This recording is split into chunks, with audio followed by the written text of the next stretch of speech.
నూలు పౌర్ణమిని పురస్కరించుకుని పద్మశాలి సేవా సంఘం ఆధ్వర్యంలో పెద్దపల్లి జిల్లాలో భారీ రథయాత్ర నిర్వహించారు. జిల్లాలోని రామగుండం కార్పొరేషన్ పరిధిలో మగ్గాలను ప్రదర్శిస్తూ పెద్ద ఎత్తున రథయాత్ర నిర్వహించారు. ఈ సందర్భంగా ప్రత్యేకంగా తయారు చేసిన మగ్గాన్ని ప్రదర్శించారు. విద్యార్థులు దేవతామూర్తుల వేషధారణతో ప్రత్యేక నృత్యాలు చేశారు. ఈ సందర్భంగా సేవా సంఘం ప్రతినిధులు మాట్లాడుతూ నూలు నుండి తీసిన వస్త్రాన్ని శివునికి సమర్పిస్తామని నిర్వాహకులు బండారి రాయమల్లు పేర్కొన్నారు.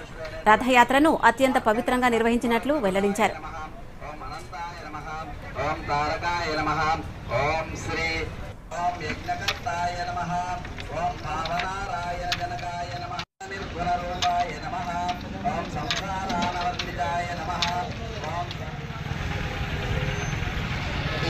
ప్రదర్శించినటువంటి పిల్లలకు ఈ చేనేత వృత్తి అనేది మరుగుడు పడుతున్నటువంటి సందర్భంలో మరి చేనేత వృత్తి ఏ విధంగా తయారైంది, ఎట్లా తయారైంది అనేది ప్రదర్శన ద్వారా మనము ఇక్కడ ఏర్పాటు చేయడం జరిగింది.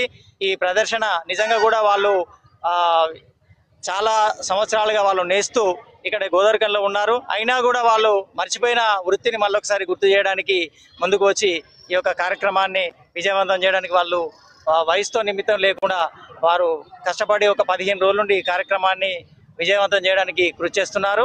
అదేవిధంగా ఇక్కడ ఈ చిన్నారులు నాట్య బృందం నుండి చక్కటి ప్రదర్శన ఇచ్చినందుకు వారికి ఈ పద్మశాలి సేవా సంఘం తరఫున కృతజ్ఞత తెలియజేస్తున్నారు.